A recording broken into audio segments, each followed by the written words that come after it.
Hello students, welcome to your free extra classes. यहाँ class 9th and 10th CBSE board maths को हम simple examples, short tricks और full NCERT explanation के साथ समझेंगे।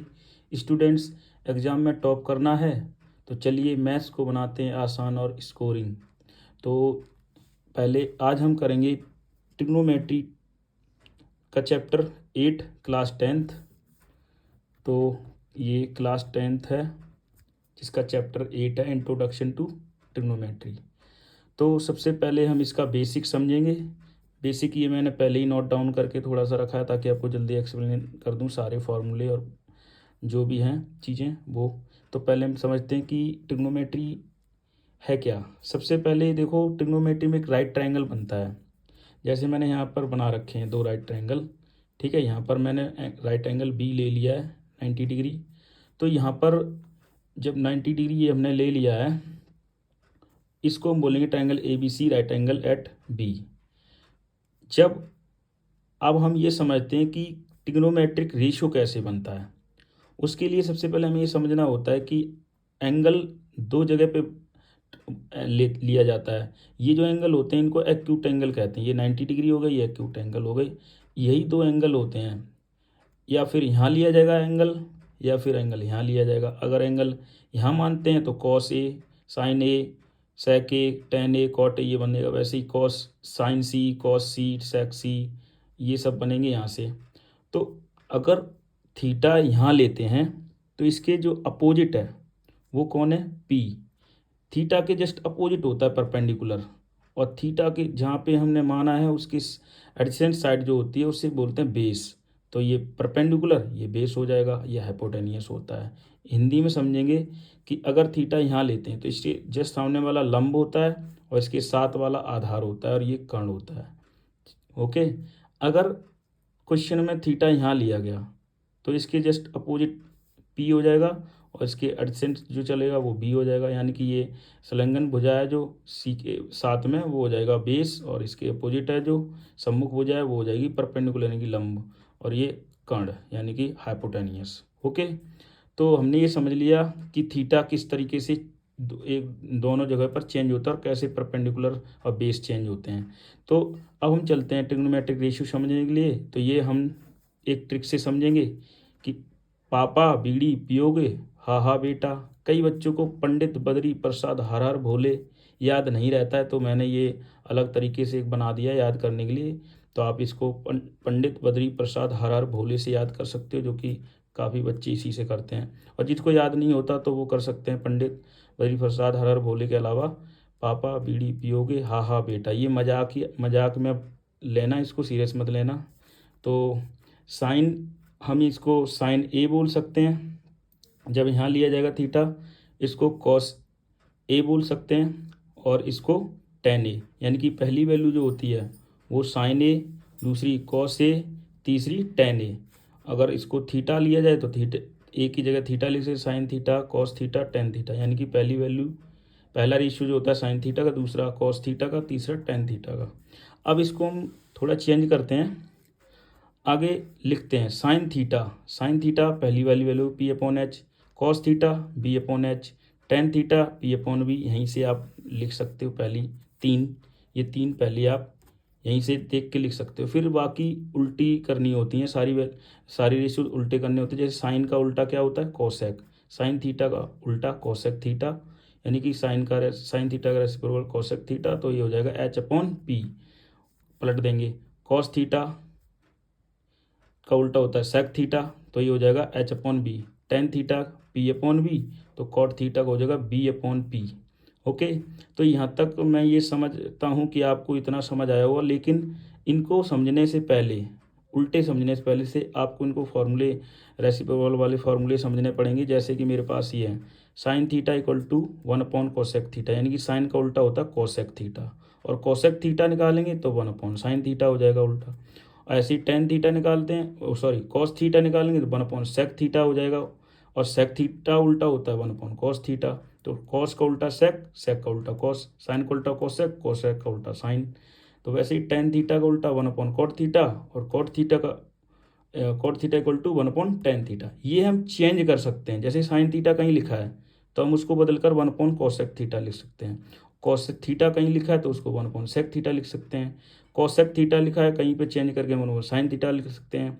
sec theta लिखा है तो इक्वल टू 1/cos थीटा लिख सकते हैं, मतलब sec थीटा की जगह पे 1/cos थीटा लिख सकते हैं और cos थीटा की जगह पे 1/sec लिख सकते हैं। वैसे ये सब ये चेंज करने के लिए होते हैं, मतलब जब जैसी नीड वैसे, ठीक है। तो जैसे tan थीटा है तो tan थीटा को चेंज करके हम sin बाई cos थीटा भी लिख सकते हैं और cot थीटा को हम बदलकर cos बाई sin थीटा लिख सकते हैं। तो ये कुछ फार्मूले हैं, बेसिक फार्मूले, जो आपको याद रखने पड़ेंगे और इसके हिसाब से आगे और भी फार्मूले बनेंगे और ये जैसी नीड उसी हिसाब से आपको लगाना है। ओके, तो जैसे साइन थीटा, अब ये वाले जो फार्मूले हैं ये हमारे रेशियो फाइंड करने के लिए होते हैं। ओके, और ये हमारे कहाँ लगेंगे, जहाँ पर क्वेश्चंस जब हम आइडेंटिटीज वाले सीखेंगे उसमें हम ये यूज कर सकते हैं। ठीक है, तो अगर यहाँ पे स्क्वायर थीटा है तो यहाँ स्क्वायर थीटा आ जाएगा, यहाँ क्यूब थीटा है तो यहाँ क्यूब थीटा, तो यहाँ जो चीज़ यहाँ पे बनेगी वो यहाँ भी आ सकती है। जैसे मैं अगर एक एग्जांपल के तौर पे आपको समझा रहा हूँ, मान लीजिए मैंने लिखा कोस स्क्वायर थीटा, तो हम इसको क्या लिख सकते हैं 1/sec स्क्वायर थीटा। ऐसे अगर मैं यहाँ पे tan 4 थीटा लिख दूँ तो आप इसको बदलकर 1/cot 4 थीटा लिख सकते हो। ओके, तो इस तरीके से मैंने आपको ये समझाने की कोशिश की है कि फॉर्मूले कैसे लगेंगे। अब नेक्स्ट पेज पे हम इनकी आइडेंटिटीज को समझने की कोशिश करेंगे। आइडेंटिटीज़ हैं ये ट्रिग्नोमेट्री आइडेंटिटीज़ हैं। जैसे पहली आइडेंटिटी होती है sine square theta plus cos square theta equal to 1। Then second, इसका इस आइडेंटिटी से ही सेकंड आइडेंटिटी बनाएंगे, थर्ड आइडेंटिटी बनाएंगे। जैसे कि मैंने इसको बनाया sine square theta plus cos square theta equal to 1, तो अगर मुझे साइन चाहिए तो मैंने साइन यहीं छोड़ दिया और जो प्लस का कॉस स्क्वायर थीटा वो उधर ले जाके माइनस हो गया, 1 माइनस कॉस स्क्वायर थीटा बन गई। अगर मुझे कॉस स्क्वायर थीटा चाहिए तो कॉस स्क्वायर थीटा यहीं छोड़ देंगे, तो हमारी जो यहाँ पर साइन स्क्वायर थीटा है वो उधर जाके माइनस हो जाएगा। तो इस तरीके से हमारे पास तीन आइडेंटिटी तो एक आइडेंटिटी से बन गई, दो आइडेंटिटी अलग से हमने बना ली। वैसे ही सेकंड होती है 1 प्लस tan स्क्वायर थीटा। आपको ये याद रखनी है मेन ओके, जो मैं यहाँ पे नंबर लिख रहा हूँ 1 plus tan square theta equal to sec square theta. तो tan स्क्वायर थीटा अगर यहीं छोड़ेंगे तो 1 उधर चला जाएगा, तो क्या बन जाएगा tan स्क्वायर थीटा चेंज होकर सेक स्क्वायर थीटा माइनस 1। और अगर 1 यहीं छोड़ देंगे तो tan स्क्वायर थीटा उधर चला जाएगा, तो sec square theta minus tan square theta बन जाएगा। इस तरीके से मेरे पास हम इनको क्या कर सकते हैं, चेंज कर सकते हैं। ठीक है, तो आपको अगर एक आइडेंटिटी याद हो जाती है तो बाकी आप माइंड में इधर उधर करके याद कर सकते हो। तो इसी तरीके से हमारी ये थर्ड आइडेंटिटी है। तो इसमें क्या है 1 plus cot square theta equal to cosec square theta. Then तो हम इसको क्या लिख सकते हैं, तो 1 plus cot square theta equal to cosec square theta को कॉट स्क्वायर थीटा अगर यहीं छोड़ते हैं तो ये 1 उधर जाएगा, तो क्या बन जाएगा cosec square theta minus 1। Then अगर हमें 1 चाहिए तो हम कॉट स्क्वायर थीटा को उधर ले जाएंगे, तो 1 equal to cosec square theta और ये प्लस है उधर जाके माइनस हो जाएगा। ओके, कॉट स्क्वायर थीटा, तो ये बन जाएगा 1 equal to cosec square theta minus cot square theta. यानी कि अब बच्चों को ये समझ नहीं आता कि कौन सी आइडेंटिटी कहाँ पुट करनी है, तो उसके लिए जैसी कंडीशन हो उसके हिसाब से, जैसे कहीं साइन स्क्वायर थीटा है और उसको मुझे कॉस की टर्म में लिखना है, साइन स्क्वायर थीटा को कॉस की टर्म में लिखना है, तो हम क्या लिख देंगे 1/1 माइनस कॉस स्क्वायर थीटा।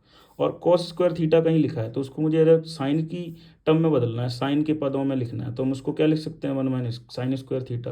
तो ये जो चीज़ें होती हैं ना, ये हमारी टर्म में बदलने के लिए होती हैं। ठीक है, जिस टर्म में हमें ले जाना है, तो हम जैसे tan स्क्वायर थीटा कहीं लिखा है तो उसको बदलकर हम सेक स्क्वायर थीटा में ले जाएं तो क्या बन जाएगा sec square theta minus 1। Okay, आपका पहला ही क्वेश्चन आइडेंटिटी पे ऐसा ही है, उसमें हमें बदलने के लिए बोला गया है तो एक्सरसाइज में। तो अगर जैसे कॉट स्क्वायर थीटा है तो उसको हम कोसेक स्क्वायर थीटा के टर्म में ले जाएंगे तो किस तरीके से बन जाएगा, तो हम कोसेक स्क्वायर थीटा के टर्म में ले जाने के लिए क्या करेंगे, कॉट स्क्वायर थीटा को हम कोसेक स्क्वायर थीटा माइनस 1 लिख देंगे, तो हमारा कोसेक में चला जाएगा। ऐसे ही 1 है, अगर 1 मुझे चाहिए कि भाई कहीं पे मान लो ये चीज़ लिखी है तो उसकी जगह पे हम 1 लगा देंगे। ओके, अगर ये चीज़ कहीं पे ये लिखा है तो उसकी जगह पे 1 लग जाएगा, अगर कहीं ये लिखा है तो उसकी जगह पे ये हो सकता है, इसकी जगह पे हो सकता है। तो ये एक दूसरे की प्लेस पर चेंज होते हैं, इनमें कुछ घबराने की ज़रूरत नहीं है। आपको बस आइडेंटिटी एक बार अच्छे से ये कंफर्म याद हो जाएं और समझ लो, इनको 3 याद करनी है, बाकी ये 2 आप अपने मन से निकाल सकते हो। ओके, तो बाकी फार्मूले बगैर ये चैप्टर सॉल्व नहीं होता है, तो आपको फार्मूले याद करने ही पड़ेंगे। ओके, उसके बाद हम यहाँ पे एक और लास्ट है जो आपकी बची है टेबल। जैसे हमें याद करनी पड़ेंगी values, sine 0, sine 30, sine 45, sine 60, sine 90। तो जैसे तो हम इसकी एक ट्रिक से इसको बनाएंगे, और इसको बिना याद करे आप इसको 1 मिनट में एग्ज़ाम में भूल भी जाओ तब भी बना सकते हो। बस आपको एक बार बनाना आ गया तो फिर पहली बार तो भूलोगे नहीं कभी भी। तो बहुत आसान है। पहले क्या करेंगे, पहले हम 0, 30, 45, 60, 90 ये डिग्री डाल लेते हैं। ठीक है, तो हम क्या करेंगे, पहले 0, 1, 2, 3, 4, यानी कि 0 से 4 तक हमें काउंटिंग लिखनी है, और उस काउंटिंग को सभी के नीचे 4 से डिवाइड कर देंगे। ओके, सभी को 4 से भाग कर देंगे। मतलब पहले लिखना है 0, 1, 2, 3, 4, और फिर सभी को 4 से डिवाइड कर देंगे। ये हमने डिवाइड कर दिया। ओके, देन हम इसके ऊपर रूट चढ़ा देंगे। ये मैंने रूट चढ़ा दिया, इस तरीके से किया है। मैंने वहाँ पहले कर दिया था, इसलिए आपको दोबारा मैं समझा रहा हूँ। ठीक है, तो ये हमने किया है कि यहाँ पर ये करने के बाद फिर जो चीज़ कट रही है उसको काट देंगे। जैसे ये कट रहा है 2 1 जा 2, 2 2 जा 4, ये कट रहा है, ये काट दिया। तो 4 का 0 में डिवाइड करेंगे तो 0 ही आ जाएगा, रूट 0 बन जाएगा। ये आ जाएगा 1, रूट 1 से बाहर निकलेगा 1, और रूट 4 से बाहर निकलेगा 2।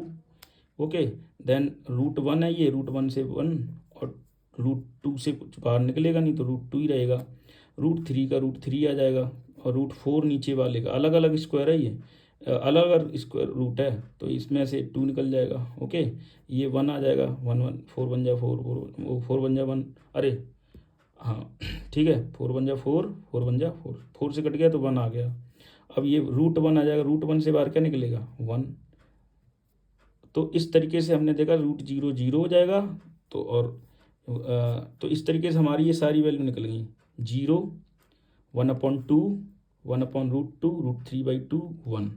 ओके, तो ये मैंने आपको बताया कि किस तरीके से आप साइन, ये पूरी वैल्यू साइन की है, ये आप साइन थीटा निकाल सकते हो। मतलब साइन की सारी value, sine 0, sine 30, sine 45, sine 60, sine 90। तो कैसे निकालना है, पहले 0 से शुरुआत करके 4 तक काउंटिंग करेंगे, फिर उसको 4 से डिवाइड कर देंगे, रूट चढ़ा देंगे, फिर जो चीज़ कट रही रूट के अंदर उसे काट देंगे, फिर रूट जो चीज़ बाहर निकल जाए उसको वैसे ही बाहर निकाल लो। ओके, तो इस तरीके से ये साइन की वैल्यू आ जाएगी। अब आपको यहाँ क्या करना है, थीटा 0, ये हमारे एंगल हैं, ये एंगल लिख लिए सारे। फिर हमें sine, cos, tan, cosec, cot, sec, यानी कि sine theta, cos theta, tan theta, cosec theta, cot theta, sec theta, इसकी वैल्यूज़ हमें निकालनी है। तो हमने पहले साइन की तो ऊपर निकाल रखी है, उसको यहाँ डाल दिया। Sine 0 0, sine 30 1/2, sine 45 1/√2, sine 60 root 3/2, sine 90 1। Then cos theta निकालना है, तो इसको इधर ले आओ। ओके, इसको यहाँ ले आओ, इसको यहीं छोड़ ले जाओ, यहाँ ये चली जाएगा, यहाँ ये चला जाएगा। इस तरीके से हमारे पास साइन थीटा की वैल्यू से कॉस थीटा हमने ऐसे पीछे से आगे वैल्यू को ले जाके कर लिया। ओके, तो अब हमें चाहिए टेन थीटा। अब टेन थीटा कब निकलता है, जब हम साइन बाई कॉस, यानी कि जब डिवाइड कर देते हैं, जब नीचे कॉस थीटा की वैल्यू को जब साइन थीटा की वैल्यू से डिवाइड करते हैं। जैसे 1 का डिवाइड 0 में करेंगे तो 0 मिल जाएगा। ओके, देन इस डिजिट का इससे जाके डिवाइड करेंगे तो 2 से 2 कटा तो हमें मिला 1/√3, ये पूरा कट गया, 1 आ गया। ओके, ये 2 से 2 कट गया तो 2 रूट 3/1 बचेगा, क्योंकि 2 से 2 कट गया। 1 लिखा नहीं जाता तो √3 मिल जाएगा। वैसे ही 0 का 1 में डिवाइड करेंगे तो 0 का 1 में डिवाइड हम कर नहीं सकते, क्योंकि नॉट डिफाइंड है, ये अभी डिफाइंड नहीं कर सकते कैसे। तो ये 0 का 1 में डिवाइड होता नहीं है, ठीक है, क्योंकि ये नॉट डिफाइंड आ जाएगा यहाँ पर। आपको पता होना चाहिए कि मैथमेटिक्स में अभी कोई ये डिफाइन नहीं कर पाया कि 0 को 1 से डिवाइड करेंगे तो क्या आएगा, तो इसको नॉट डिफाइंड माना जाता है। तो इसी तरीके से हमने पूरी वैल्यू 10 की निकाल ली। अब हम चाहेंगे कॉट की वैल्यू निकालने के लिए, तो 10 की जब निकाल रखी है तो 10 का उल्टा कॉट होता है, तो सारी वैल्यू उल्टा कर दो, सारी वैल्यू को उल्टी कर दो। जैसे 0 का उल्टा आ जाएगा हमारे पास इन्फिनिटी, क्योंकि 0 का उल्टा होता नहीं है। तो अपने मन में ही याद रखो, ये 3 वैल्यू याद करें, फिर ये तीनों वैल्यू आप मन में निकाल सकते हो। जैसे 0 का उल्टा इन्फिनिटी, इसका उल्टा करेंगे 10/30 की वैल्यू 1/√3, तो 10 कॉट 30 हो जाएगा √3 उल्टा होके। 10/45 1 का उल्टा 1, कॉट 45 भी 1 हो जाएगा। इसी तरीके से 10 की वैल्यू है √3, y 1 मानेंगे तो ये हो जाएगा 1/√3 कॉट थीटा की वैल्यू। ऐसे ही 10/90 की है इन्फिनिटी, तो कॉट 90 का आ जाएगी 0, क्योंकि इन्फिनिटी का सॉरी ये नॉट डिफाइंड का उल्टा 0। ओके, सॉरी नॉट डिफाइंड का साइन है ये। उसके बाद अब अब हमें जैसे कोसेक का निकालना है, तो कोसेक किसका होता है, साइन का उल्टा। तो साइन की सारी वैल्यू उल्टी कर देंगे। 0 का उल्टा क्या होता है, नॉट डिफाइंड। और फिर उसके बाद 1/2 का उल्टा करेंगे तो 2 हो जाएगा। वैसे ही 45 निकालेंगे कोसेक 45, तो 1/√2 का उल्टा करेंगे √2, फिर इसका उल्टा करेंगे 2/√3, 1 का उल्टा करेंगे 1। ओके, सो ये हमारे पास कोसेक की वैल्यू आ गई। अब हमें निकालनी है सेक की वैल्यू। तो सेक किसका उल्टा होता है, कॉस का। तो कॉस की जितनी टर्म है, जितने भी वैल्यू है सबको उल्टा करना है। 1 का उल्टा 1, इसका उल्टा करेंगे 2/√3, इसका उल्टा करेंगे 1/√2 है तो ये हो जाएगा √2। ओके, इसका करेंगे 2 बन जाएगा, इसका उल्टा करेंगे 0 को उल्टा होता नहीं है, नॉट डिफाइंड। तो ये जो मैंने आपको यहाँ बना के दिखाया है, इसको आपको मन में बनाना है। मतलब अगर आप चाहो तो साइन थीटा की और टेन थीटा की वैल्यू याद कर लो, ये दो। ओके, जैसे आपको नहीं जल्दी जल्दी याद करनी है तो आप दो याद करो, बाकी सब जस्ट उसकी उल्टी करनी है। बस इसका याद रखना कि जब कॉस थीटा की वैल्यू निकालोगे तो इस तरीके से इधर लेके जाना है, बस यही एक चेंज है। बाकी तो सब जैसे कॉस का उल्टा सेक होता है, कॉस का उल्टा सेक होता है, तो सेक की निकालनी है तो सब वैल्यू उल्टी करनी है तुम्हें, ठीक है, ये आ जाएगा। फिर अगर तुम्हें कॉट का निकालना है तो टेन की सारी वैल्यू उल्टी करनी है। ओके, ऊपर की नीचे ये सब कॉट की वैल्यू आ जाएंगी। फिर जैसे तुम्हें कोसेक का निकालना है तो सारी साइन की वैल्यू हैं वो सब उल्टी करनी है। ओके, देन याद रखना है कि 0 को उल्टा क्या होता है, तो नहीं हो पाता, इसलिए नॉट डिफाइंड। बस बाकी चीज़ें यही हैं। अगर नॉट डिफाइंड का उल्टा करते हो तो क्या आ जाएगा, जैसे यहाँ